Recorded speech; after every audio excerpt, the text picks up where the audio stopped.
Bonjour et bienvenue à ce nouveau webinaire des Jeudis de la prévention proposé par la CARSAT Bourgogne-Franche-Comté et les acteurs professionnels du transport et de la logistique. Donc ce webinaire, il est consacré à la prévention des troubles musculo-squelettiques et les outils pour vous accompagner. Ce webinaire constitue la suite du précédent webinaire qui a été animé le 18 avril, pendant lequel ont été présentés principalement les facteurs professionnels favorisant la survenue des troubles musculo-squelettiques, les conséquences pour l'individu et pour l'entreprise. Et il a également été présenté de nombreux exemples de situations de travail qui exposent les salariés à ce risque. Donc, pour les personnes qui sont présentes avec nous et qui n'auraient pas visionné ce premier webinaire, je vous rassure, vous pouvez rester avec nous. Vous retrouverez le replay de ce webinaire dans les liens qui vous seront fournis à la fin de la séance ou sur la chaîne YouTube de la CARSAT. Je profite pour vous rappeler que tous nos webinaires sont enregistrés et mis à disposition sur la chaîne YouTube de la CARSAT.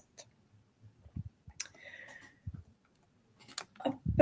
Donc, avant de commencer, juste préciser que vous allez pouvoir poser des questions tout au long du webinaire en utilisant la fonction chat participant que vous retrouvez en haut à droite de votre écran.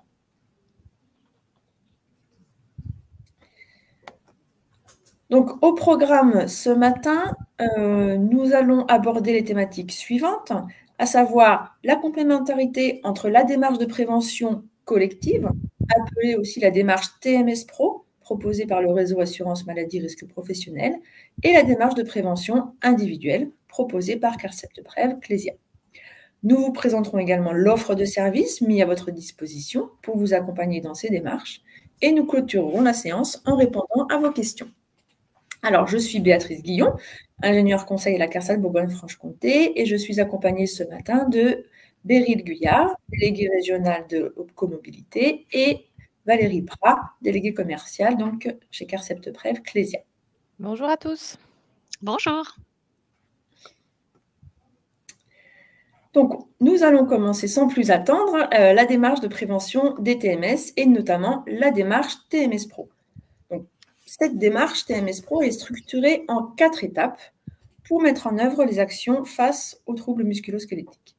Alors, pourquoi 4 étapes pour vous permettre la mise en œuvre d'une démarche de prévention de façon structurée, avec une approche hiérarchisée, pour bien prendre conscience des postes les plus à risque et encourager à agir sur ces situations de travail.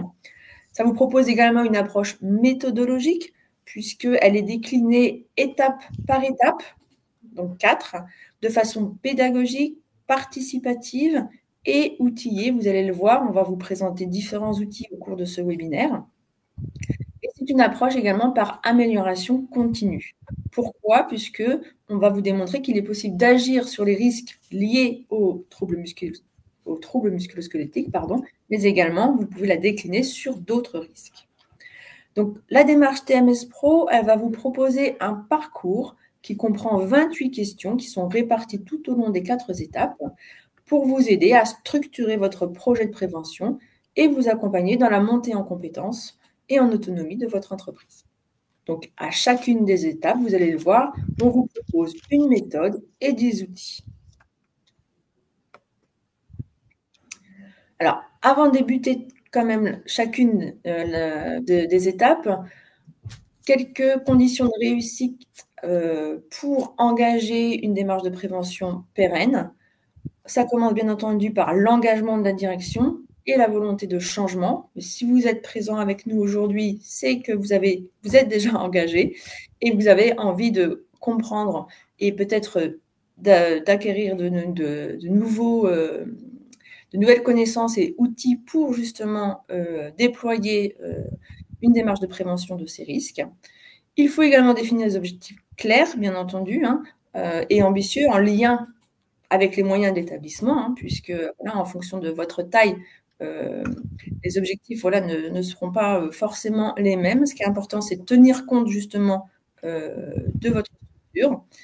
C'est de mobiliser également l'ensemble des salariés et de monter en autonomie pour permettre une pérennisation de la démarche.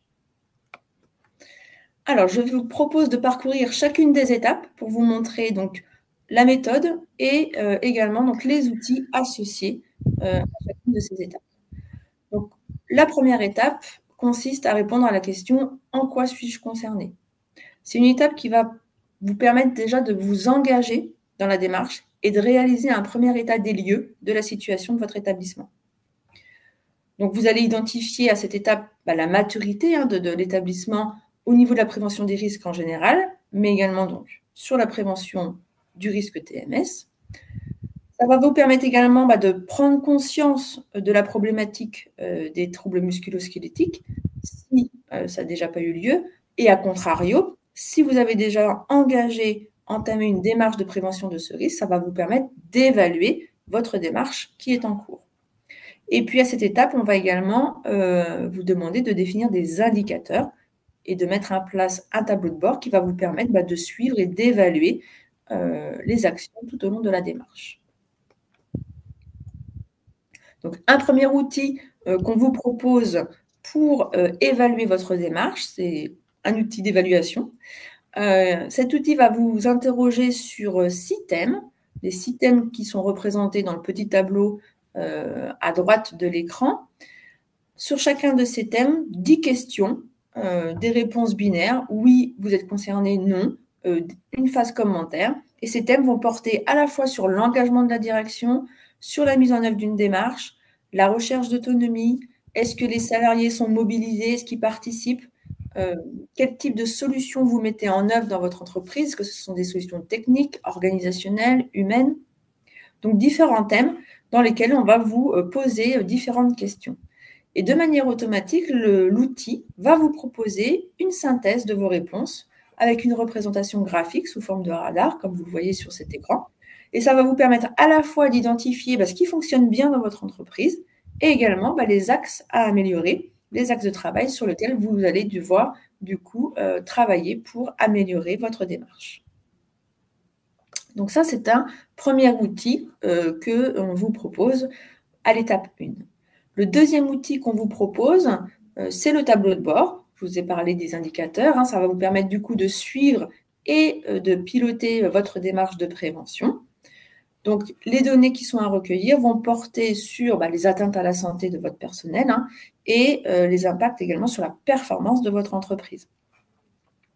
Donc, on va à la fois avoir des indicateurs sur la santé et sécurité des salariés, sur le nombre d'accidents de travail, par exemple, en lien avec les lombalgies, par exemple, le nombre de maladies professionnelles, est-ce qu'il y a eu des aménagements de postes déjà réalisés dans votre entreprise, tout ce qui est dialogue social et communication au sein de l'entreprise, donc différents indicateurs qui vont vous permettre d'évaluer votre démarche. Et puis, on vous demandera également d'identifier des indicateurs propres à votre entreprise en fonction des actions que vous allez mener dans le cadre de cette démarche.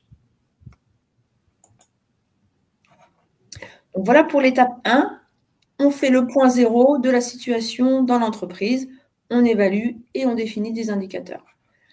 À l'étape 2, on se pose la question, par quoi commencer? Et effectivement, c'est une question que souvent on nous pose quand on va en entreprise. Oui, mais c'est bien beau, je fais une démarche de prévention, mais par quoi je commence? Alors là, on va vous proposer, encore une fois, étape par étape, d'identifier et de vous organiser déjà pour déployer la démarche. Donc, on va vous demander de formaliser votre engagement. Je l'ai évoqué tout à l'heure, c'est une des conditions de réussite. C'est déjà de formaliser votre engagement et de vous définir des objectifs clairs et communiquer ces objectifs aux salariés de l'entreprise. Ça va déjà permettre du coup de pouvoir commencer à les mobiliser, à les informer sur votre démarche et à les mobiliser pour qu'ils soient acteurs de la démarche. Il faudra également vous assurer à cette étape-là, en fait, d'avoir des compétences pour mener cette démarche.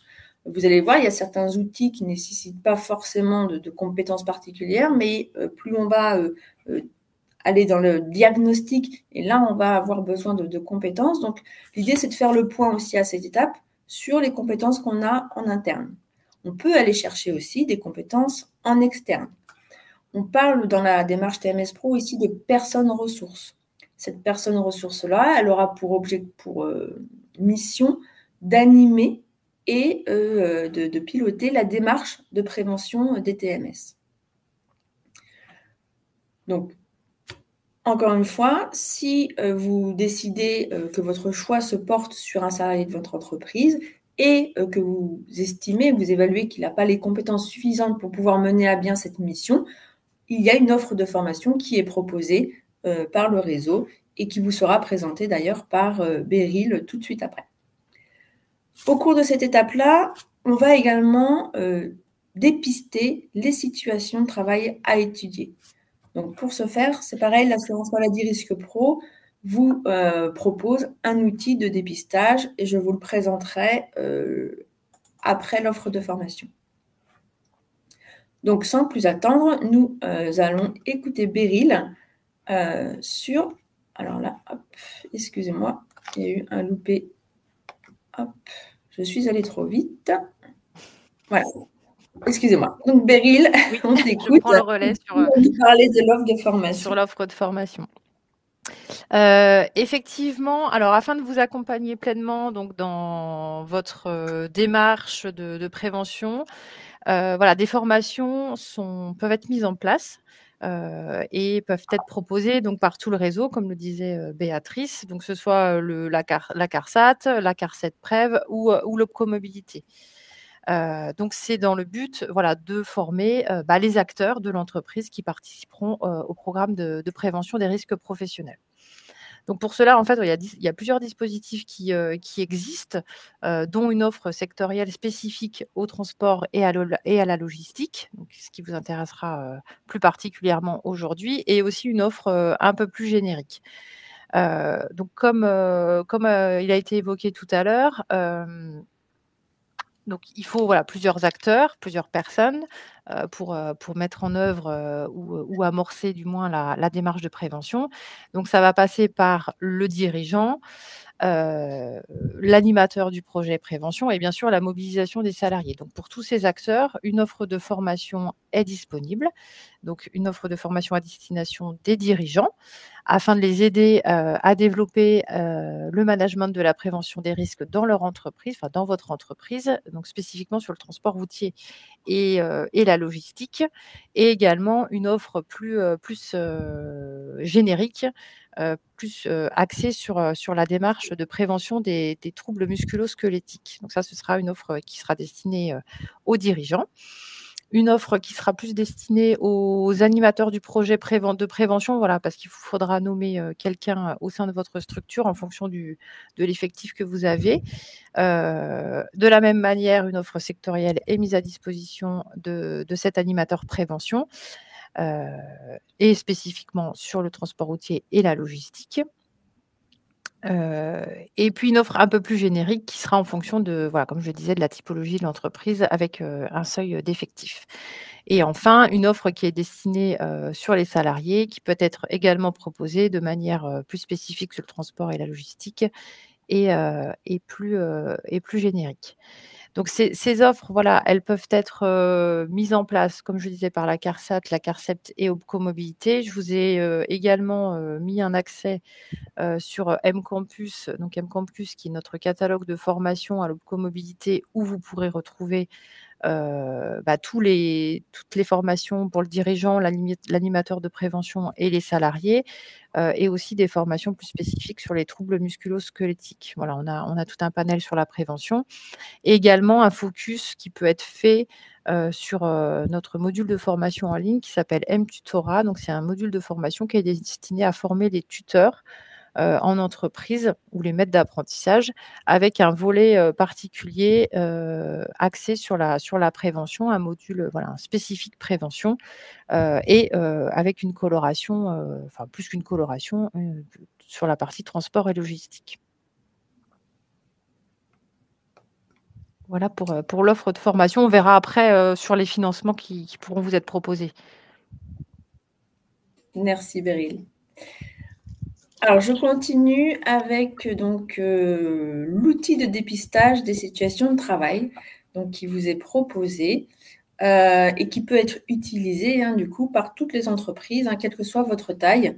Et pour celui-ci, ça ne nécessite pas de formation préalable spécifique. Donc cet outil, il vise à dépister et à hiérarchiser les situations de travail à risque de TMS et de lombalgie à l'aide de questions ciblées. Comme vous pouvez le voir, là c'est un extrait d'une grille qui a été utilisée donc, par une entreprise de transport.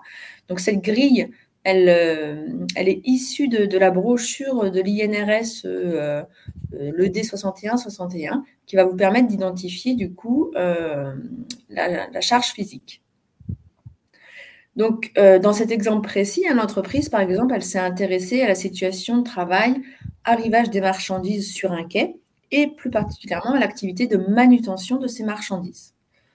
Donc, 4 salariés étaient exposés à cette situation de travail. Donc, la première partie de la grille de dépistage, elle va regrouper des indicateurs santé et ressources humaines qui sont habituellement fournis par le service RH ou le service administratif. Et la seconde partie de la grille de dépistage, elle va s'appuyer sur une observation terrain, une observation de la situation de travail et le recueil du point de vue des salariés qui sont exposés à cette situation de travail. Donc, on va avoir 5 types d'indicateurs de facteurs de risque qui vont être questionnés. Donc, on a tout ce qui concerne les efforts physiques, le dimensionnement, tout ce qui est caractéristiques temporelles et environnementales, et des questions également qui concernent l'organisation. Donc, pour chacun de ces 5 facteurs de risque, on vous pose des questions et l'entreprise a 3 choix de réponse. Non, je ne suis pas concernée. Oui, mais c'est non critique. Et, ou alors, oui, et on estime que cette situation est critique. Donc, les résultats de ce dépistage vont être également automatiquement reportés dans un tableau de synthèse que vous avez du coup en bas là, à droite et qui va reprendre du coup l'ensemble des éléments de réponse qui ont été saisis dans chacune des grilles. Donc, dans ce tableau de synthèse, on va y répertorier du coup la localisation, le nombre de facteurs de risque critiques et non critiques qui a été identifié, le nombre de salariés exposés. Et si on regarde dans cet exemple-là, par exemple, l'entreprise, elle avait dépisté, travaillé sur 6 situations de travail à risque et donc, elle avait renseigné 6 grilles, une grille par situation de travail. Et du coup, ça lui permet de pouvoir identifier pour chacune de ces situations de travail le nombre de facteurs de risque critiques, non critiques, et de prioriser, du coup, de proposer une priorisation de ces situations de travail à risque.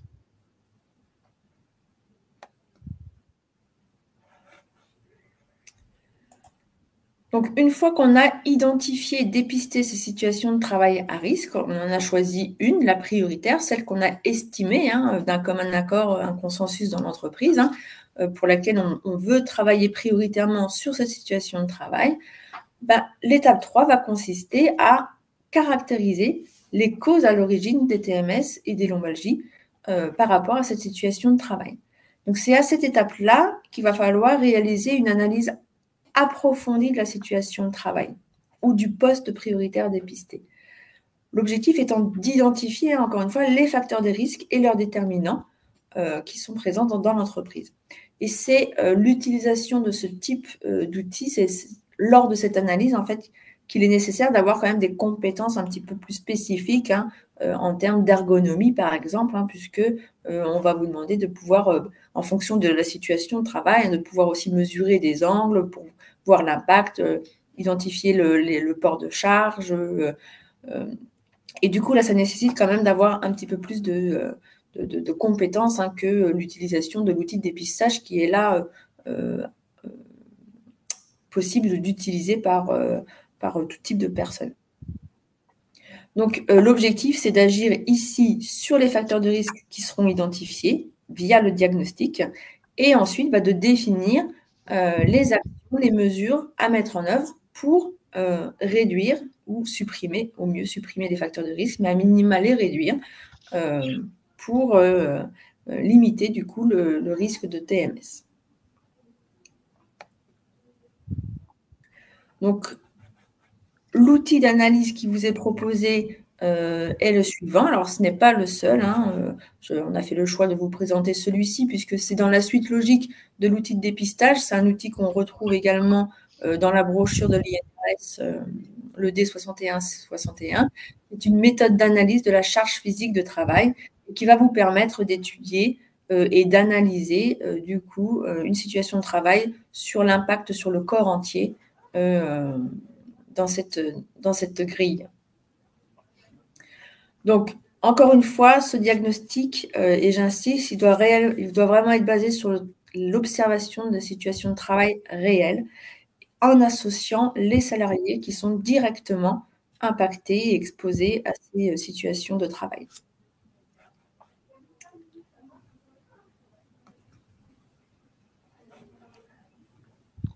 J'ai évoqué donc les mesures de prévention à définir pour réduire ces facteurs de risque. On vous demande, comme tout projet, de formaliser ces mesures dans un plan d'action. Alors là, vous avez un exemple également concret d'une entreprise qui a du coup réalisé son plan d'action. Vous voyez, elle a utilisé également des gommettes en groupe de travail pour justement identifier du coup quelles sont aussi les actions prioritaires à mener, puisque en fonction de la typologie des actions qu'on souhaite mener, toutes ne pourront pas être menées de front.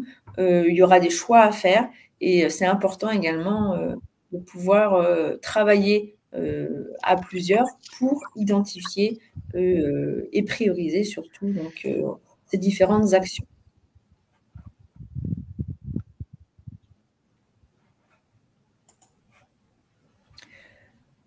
On arrive à l'étape 4, c'est-à-dire qu'on a identifié les mesures de prévention, on a mis en place ces mesures. Donc, l'objectif de l'étape 4, c'est de mesurer et d'évaluer du coup la démarche de prévention que vous avez mise en place et de dresser du coup un premier bilan de cette démarche. Donc, pour ce faire, vous allez du coup réaliser l'évaluation de votre plan d'action, l'évaluation également de votre démarche. Donc là, on vous propose de réutiliser du coup le premier outil à l'étape 1 sur l'évaluation de votre démarche, qui va vous permettre de suivre la progression, de mesurer votre progression au sein de la démarche, de mettre à jour le tableau de bord. On a identifié des indicateurs, donc c'est de mettre à jour le tableau de bord pour effectivement évaluer également l'impact des actions sur les indicateurs qui ont été définis et propres à l'entreprise. Donc voilà pour ce qu'on voulait vous présenter sur la démarche. Alors dans les grandes lignes, c'est un petit peu rapide, mais ça permet de pouvoir vous montrer les différentes étapes, la méthode et les outils qui sont à votre disposition et que vous retrouverez sur Amélie Réseau. Et on vous a mis les liens en dernière page de ce diaporama. Vous retrouverez tous les liens qui vous permettront de retrouver facilement l'ensemble des informations et les outils qui ont été présentés. Je laisse la parole maintenant à Valérie qui va vous présenter du coup la démarche de prévention, plutôt sur le programme TVB, mais elle en parlera beaucoup mieux que moi. Merci Beryl, et c'est vrai que ce qui est intéressant, c'est justement la transition entre CARSAT, OPCO et le programme Transportez-vous bien, puisque la partie CARSAT est aujourd'hui sur la prévention des TMS Pro. L'idée, c'est vraiment qu'est-ce qu'on peut faire dans l'entreprise, mais dans l'entreprise, il y a des humains aussi, et on va aussi nous regarder sur la partie du programme Transportez-vous bien, qu'est-ce qu'on peut faire avec vos salariés également. Donc là, ce slide-là vous permet effectivement de voir l'articulation entre TMS Pro et TVB, puisqu'il y a des contraintes biomécaniques, les mouvements grande amplitude, les ports de charge lourde, les manutentions répétées, les efforts importants au niveau des bras. C'est ce que vous allez détecter avec les outils qui vous ont été présentés juste à l'instant par Béatrice. Les facteurs psychosociaux, procédures consignes, gestion des flux, management reconnaissance, organisation du temps de travail. Les ambiances physiques, donc ce qu'on appelle la vibration, le froid. Donc ça va être effectivement ce qu'on va pouvoir détecter avec TMS Pro et la CARSAT. Et nous, on va s'orienter sur la partie des facteurs de risque individuel également. C'est pour ça qu'on est vraiment en synergie sur la partie de vos salariés, s'il y a du diabète, de l'hypertension artérielle, de la sédentarité, des postures figées, de la déshydratation, des carences nutritionnelles, surpoids, obésité, dette de sommeil ou du stress. Donc le programme Transportez-vous bien est un outil de la branche transport pour vous aider effectivement dans le cadre de la prévention et aujourd'hui effectivement sur cette notion de prévention des TMS. Sur la slide suivante, les actions de prévention qui vont être adaptées, on a différents volets. Ça peut être le coaching santé, où là, c'est un accompagnement personnalisé du salarié. Donc l'entreprise n'a pas à rentrer en ligne de compte, c'est le salarié qui choisit effectivement son coaching, nutrition, sommeil, risque cardiovasculaire, activité physique, douleur chronique, et une infirmière prendra contact avec le salarié directement sur une période de 1 à 4 mois. La possibilité également d'avoir en entreprise, chez vous, des ateliers de prévention. Donc là, on va rencontrer vos salariés sur votre site et ça a vraiment du sens parce que ça peut être un ergonome, ça peut être effectivement une infirmière, une diététicienne qui vient rencontrer vos salariés pour travailler sur ces sujets de prévention. Et on a également des formations avec l'Aftral et Promotrans, les deux organismes de formation en complément de ce que vous a présenté tout à l'heure Beryl. L'idée, c'est d'avoir des formations adaptées auprès de vos salariés. Donc, vous avez différents outils qui sont à votre main pour mettre en place de la prévention. Il est précisé ici que le financement des actions rentre dans la cotisation du haut degré de solidarité, donc c'est déjà financé, il n'y a pas de surcoût supplémentaire pour toutes les actions que je vous présente à l'instant pour faire de la prévention. Je reviens juste sur la partie des coachings parce que c'est vrai que ces coachings, on va pouvoir vous fournir des affiches pour faire de la communication. On peut faire de l'emailing auprès de vos salariés. Vous pouvez faire une communication spécifique pour vos salariés.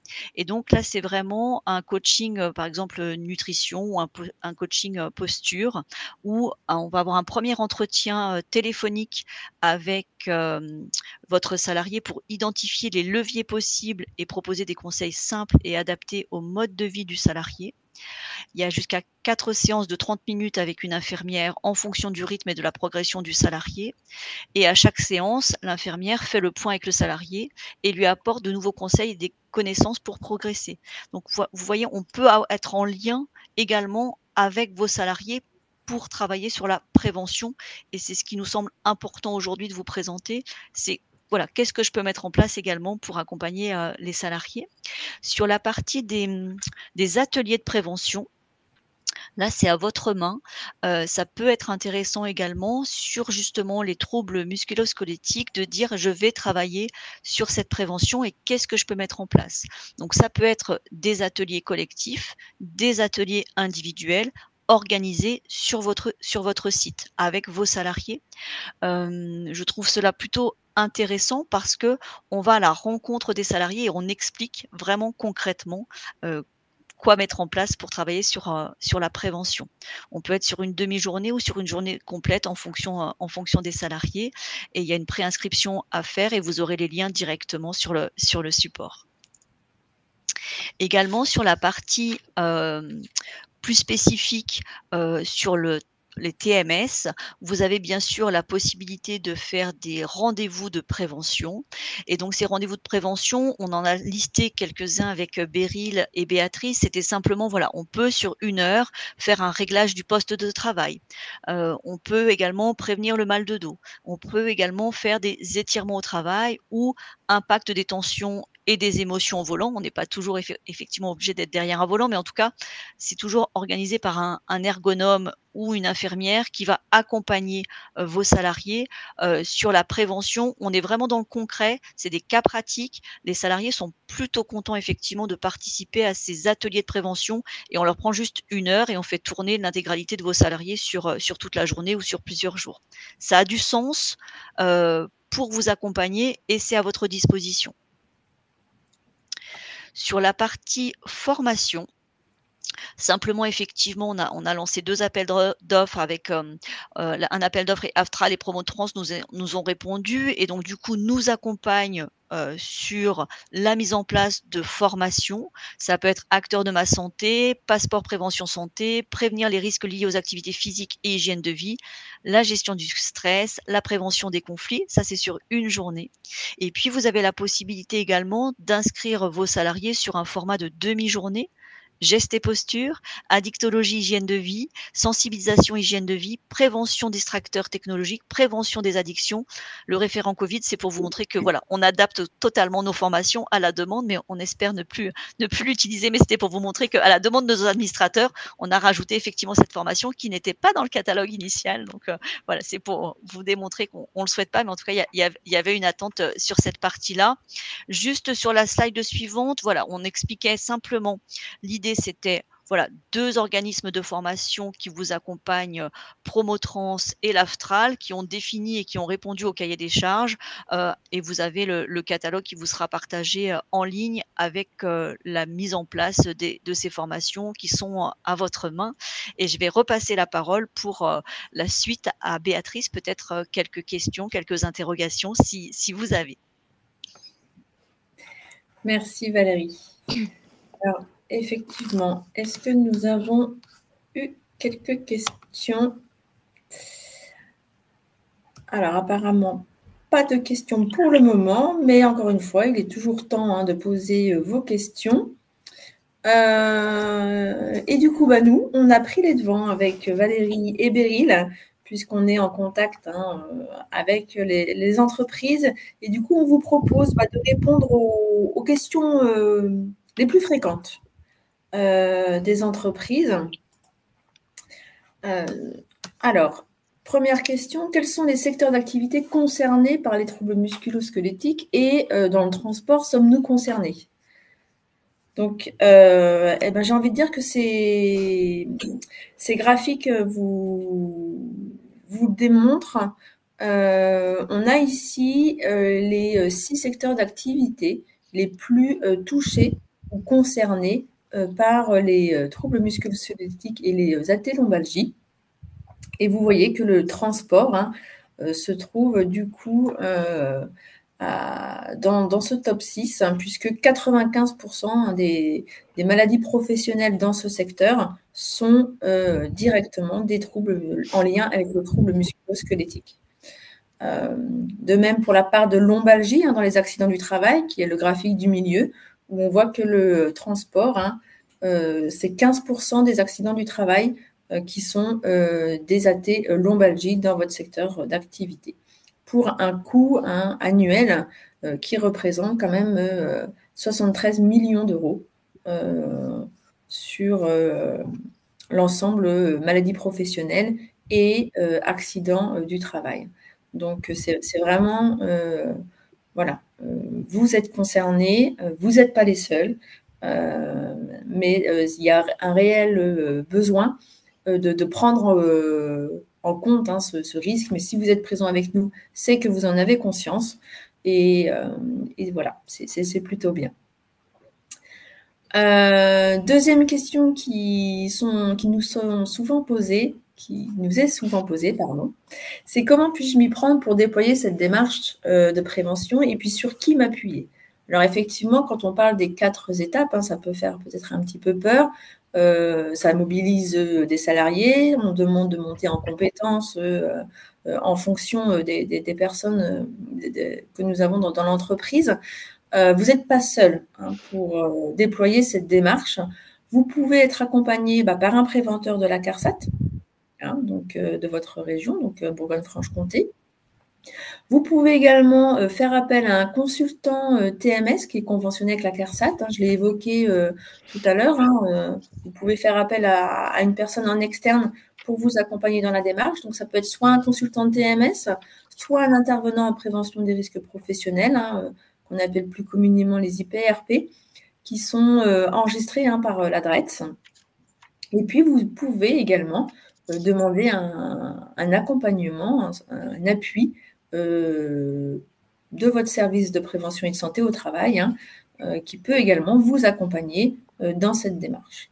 Donc, n'hésitez surtout pas, hein, en fonction de la manière dont vous êtes structuré dans votre entreprise, de faire appel à une personne extérieure aussi pour vous accompagner.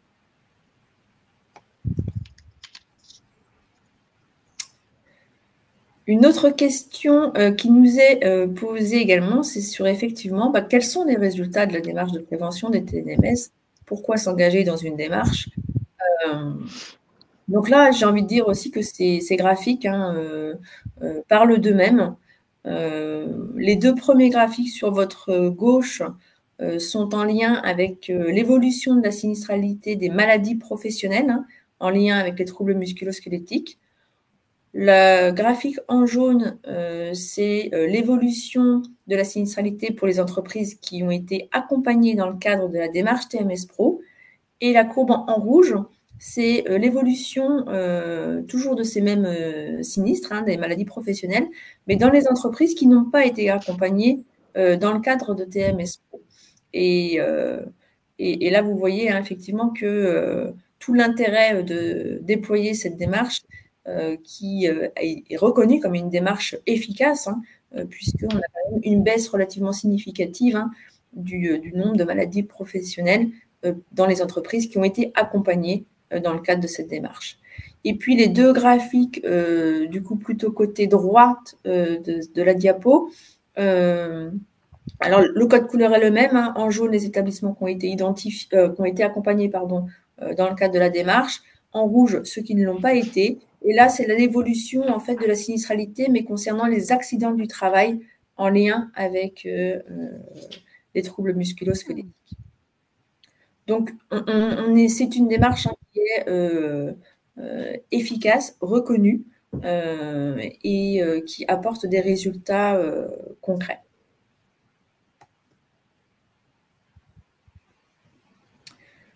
Alors, on a parlé de formation, des différents organismes de formation hein, qui peuvent vous accompagner dans la montée en compétences de vos salariés. Mais comment ça se passe, du coup, en termes de financement? Donc là, je me m'orienter vers Beryl. Oui, Alors, effectivement, l'Opcomobilité peut participer au financement des formations qui vous ont été présentées tout à l'heure. Alors, via différentes possibilités, notamment, alors si vous êtes une entreprise de moins de 50 salariés, via votre plan de développement des compétences, vous avez une enveloppe annuelle qui vous est allouée et sur laquelle voilà, on peut financer ce type de formation. Ou par vos versements volontaires, puisqu'il est possible, voilà, dans le cadre de la convention collective des transports, d'effectuer des versements au titre de ce qu'on appelle l'investissement formation. Et c'est des fonds qui vous sont remis à disposition. Voilà, ça peut être les 2 leviers de financement. Et par ailleurs, comme je vous l'ai présenté tout à l'heure, nous avons notre catalogue M-Campus où là, nous avons une offre de formation qui a été négociée, enfin les tarifs ont été négociés, donc qui peuvent avoir des tarifs attrayants et sur lesquels on peut obtenir également un financement. Alors c'est un financement qui sera pris sur votre plan de développement des compétences ou vos versements volontaires, mais avec des tarifs négociés. Et puis le module de prévention dédié sur M-Tutorat. M-Tutorat, c'est une formation qui est toute en ligne et qui est prise à 100% par l'Opcomobilité. Donc là, il n'y a pas de souci sur le financement. Et d'autre part, sur la branche donc des transports routiers et des activités auxiliaires, a également appuyé donc la démarche de prévention avec le financement spécifique. Donc c'est d'une enveloppe spécifique qui est mise à disposition pour la formation animateur prévention du transport routier, avec un forfait de 1 800 € par parcours, et sur l'acteur prévention secours où on est sur 450 € par parcours. Donc là, on ne touche pas à vos fonds, à vous, entreprise, mais c'est des fonds spécifiques de la branche. Donc toujours dans la limite des fonds disponibles, mais voilà, il y a des possibilités. Donc ça, c'est pour l'OPCO. Merci Beryl.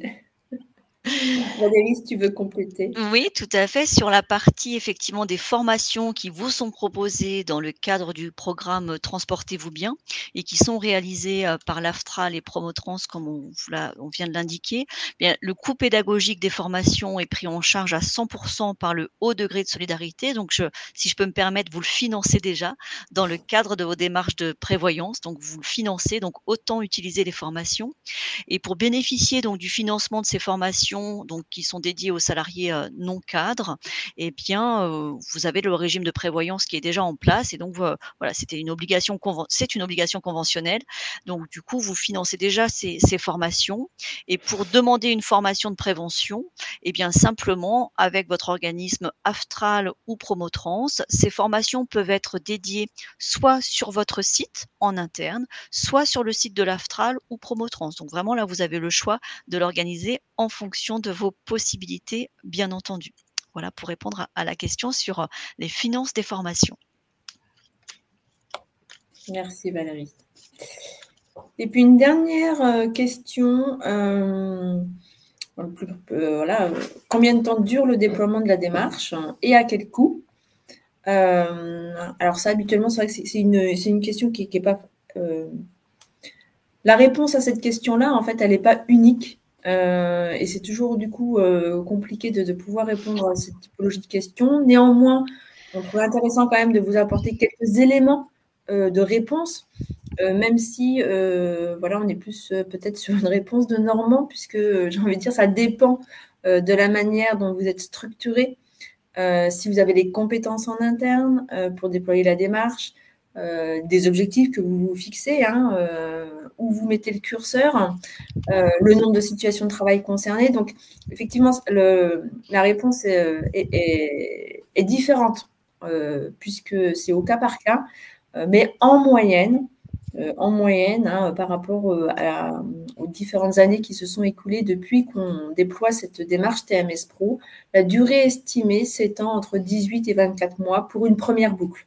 On parle d'amélioration continue. Donc, pour une situation de travail pour laquelle on a été jusqu'au diagnostic, le plan d'action, où on a rebouclé, où on a réévalué notre démarche, voilà, faut compter entre 18 et 24 mois. Mais encore une fois, voilà, il y a différents critères qui rentrent en ligne de compte et qui, du coup, peuvent faire pencher la balance d'un côté comme de l'autre par rapport à cette échelle de temps. Concernant le coût, encore une fois, ça dépend voilà, d'un certain nombre de paramètres dans votre entreprise. Est-ce qu'il y a besoin de faire une formation ou pas par rapport aux investissements qui seront définis dans le plan d'action?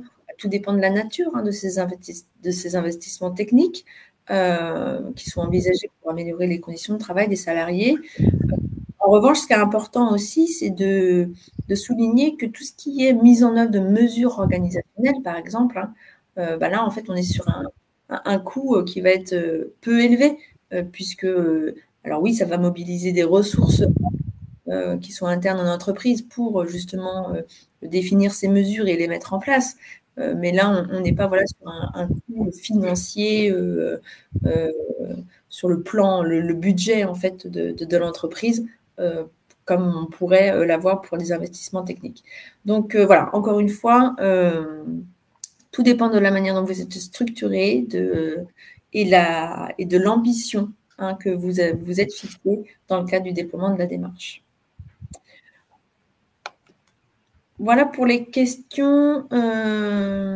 Donc, on vous l'a dit, on vous a mis ici sur cette planche donc différents liens pour accéder aux outils, au programme Transportez-vous bien, sur le site de l'OPCO Mobilité, enfin différentes ressources sur le site Amélie, donc pour la démarche TMS Pro, l'INRS, la CARSAT Bourgogne-Franche-Comté.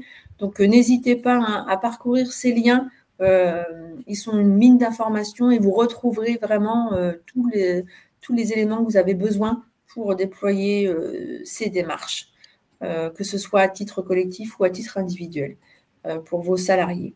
Et puis, je l'évoquais au tout début de cette séance, vous retrouvez également le replay de la première partie, qui était donc comprendre le risque de troubles musculo-squelettiques musculo-squelettique, pardon, et ses causes.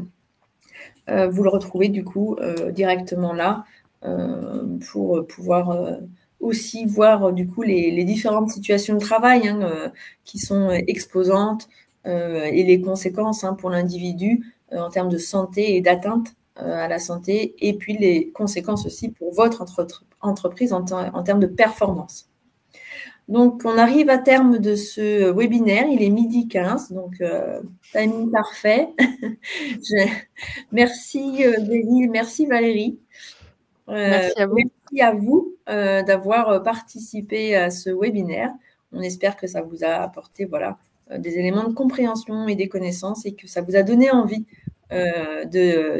soit d'initier une démarche de prévention ou de poursuivre votre démarche de prévention de ce risque.